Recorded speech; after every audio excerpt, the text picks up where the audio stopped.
I'm Elisa and I am the Scrappy Wife behind scrappywife.com, and today I have an organization video for you and I want to talk about stamp storage. This is my current stamp storage situation. It started off with the best of intentions. There's some dividers, there's some stamps in packages, but most are still in the packages that they came in. Here's one that's in an actual package. And it is getting difficult to find stamps that I am looking for. They're all crammed in here. These are a bunch of alpha stamps. Again, some are in zip pouches right here, some in large cases. So what I want to do is show you my plan for how I am going to kind of reorganize and rethink my stamp storage. All right, here are some of the new tools that I bought so that I can reorganize my stamp collection. And the first thing that I ordered were these Avery L large stamp and die storage pouches. And you can get these from By the Well for God, and I even think they have a couple of different sizes. And I ordered these clear plastic pouches to use because most of my stamps, which most of them are from By the Well for God, come in clear packaging, but it does tend to break down over time, and I want something that's uniform for all of the different stamps to fit in. So the idea is that these sets in here will fit into these clear pockets.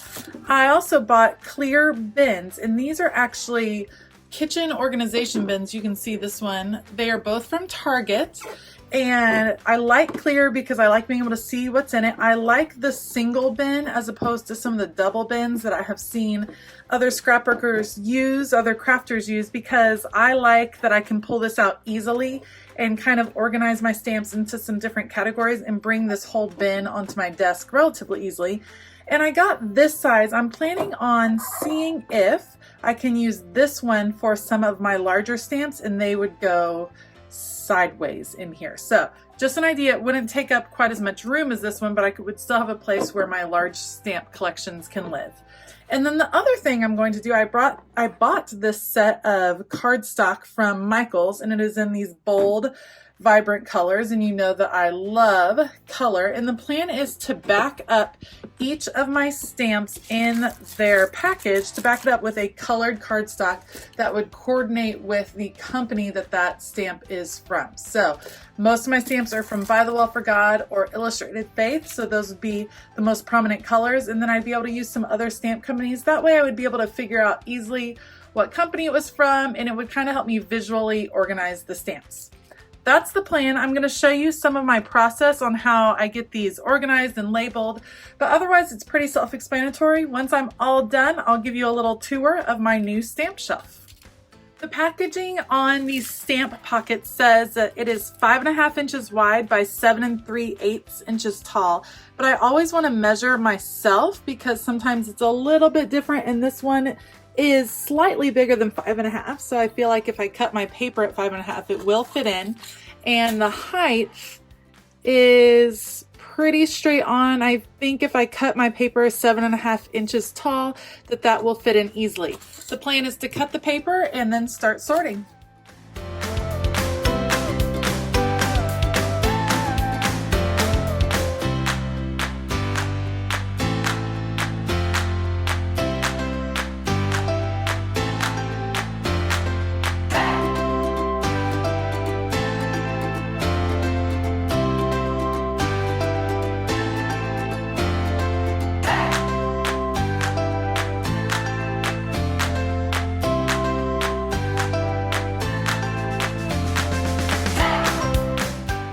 Talk you through the quick process. It's pretty self-explanatory, but what I'm going to do is take a set of stamps that I have. This one is Stuck on You by Shauna Klingerman.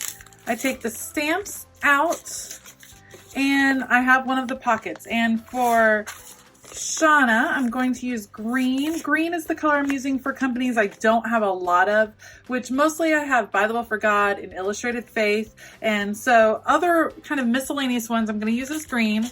I put the stamps right on in so they are secure and safe. Make sure you save your packaging. I use this for mixed media all of the time. You can also use it to make kind of clear pockets. If you're into shaker cards or shaker elements in your journaling, these come in really handy and I use them all the time. It's nice to have a stack, and it's also nice to get a chance to reuse plastic. As crafters, we go through a lot of plastic and trash, and the chances that we get to reuse it, we should always try to take those. So I'm going to set these aside on a pile. And then I have this. This is the card that came in the package, and what I'm going to do, because it has this cute label, is I'm going to go ahead and cut this out and use it as part of the label on the stamps. Because it's cute already, it kind of has everything I need, all of the information, and it'll help me at a glance to see that. So I'm just going to use some adhesive, stick that right on the left side. I am also, just for good measure, going to put some information here on the right side. So I'm going to have my label maker here. It is from, let's see, P-Touch Embellish, and I'm going to just type in Klingerman and Stuck on You. Got that all set. Print. I'm running low on white labels, so I'm printing this one on a clear label. That'll work just fine for my purposes. You trim it off and it is ready to go. Once I put that on, it kind of goes, there it is. There it is, coming off right here.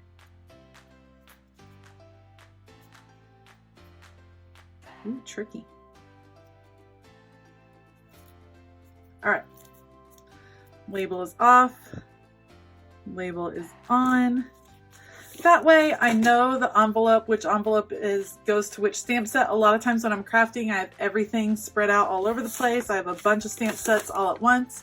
So this helps me stay organized. And when I have it in the bin, I'll know green is kind of my miscellaneous companies, and I will be able to find what I'm looking for. Here is my finished product, and I am so excited about what it looks like. So this little bin on the side was perfect for fitting these Tim Holtz foam alphas that I love to use, plus one other alpha set right here that happens to be on blocks. I like that it's standing up straight, I like that it's fitting in a bin, and I like that I can pull them all out at once, mix and match, very easy. And then I keep all of my other alphas together. So here's my alpha box right here, and you'll see my pink alphas are kind of, there's an Echo Park, a Pink and Maine. These are kind of just random collections that I found. Then I have Illustrated Faith is all in blue. And you can see I put the company over here and then the name of the stamp on the right. And then here I have all my By the Well for God alphas. And what I ended up doing, I did end up cutting out those little images because something I never noticed, this might just be me, the little trucks that they use are customized for each collection. So all of the ones with this in the back of the truck, all these flowers, came from a particular collection with a particular devotional, which I think is fun to be able to look at. Like this one came with Adorned, the stamped alpha. And then here with this orange are some Recollections alphas. That's the brand from Michaels. Some of the very first stamps I got when I was learning how to stamp were Michaels. I don't really use them anymore, but you never know what you'll end up using. I have a whole bin full of By the Well for God stamps right here. And as you can see, I have all the little trucks and the little labels, and they're all labeled on the right with the name. I need to know the name because I'm making videos and blog posts and doing some creative teamwork for By the Well for God. But if that's not something you need, then maybe you don't have to do all the labels. It is fun to know what you're working on, and it's fun to find it kind of easily by the name, and it helps me kind of remember what is in that particular stamp set. So I have a whole bin full of By the Well for God. This bin over here in the front, you'll see blue, that means Illustrated Faith, and those are all marked. A whole long set of Illustrated Faith stamps back here.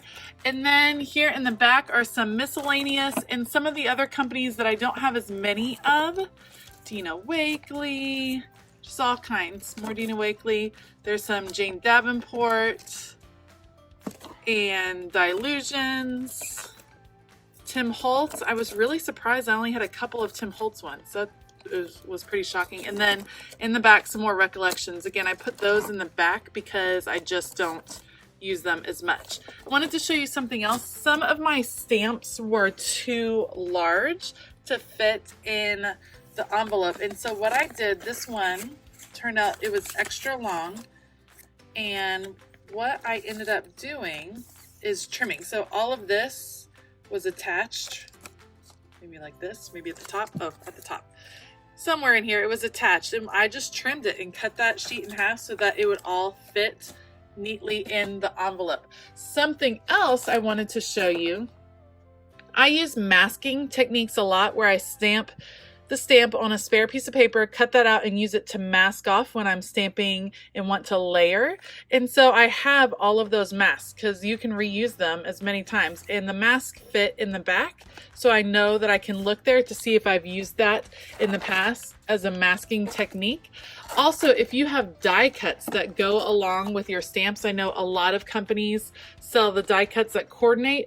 These envelopes are perfect because in the front you could have the stamp, in the back you can have the die cuts, and they're all organized together and you don't have to look in multiple places. The bins are awesome because I can easily pull them out, bring it up to my desk. They're not too deep, they're not too unwieldy or large, which I really like, and it'll be easy to expand the collection in the future. Oh, this one's backwards. Let me just turn this around. See how easy it is to kind of just manipulate what you have going on? Maybe harder with one hand. All right, so turning these around, putting these in. There we go.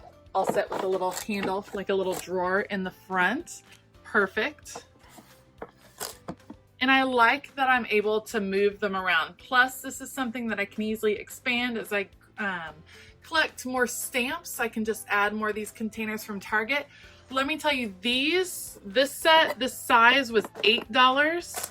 This size was $5. They do have a longer one that's about probably, I don't know, 12, 15 inches, and it ran at $10. So if you'd rather have, if you have deeper shelves, these worked perfect for my shelves. If you have deeper shelves, that might be something that you look into. Anytime I organize in my craft room, it always sparks my creativity. I get excited to see my supplies and see some that I forgot I had. Great technique for breaking through a creative rut, and I am so excited to get to stamping. If you like this video, please give it a thumbs up and consider hitting that subscribe button and also that bell notification button. I hope you have a fantastic day, and as always, keep it creative.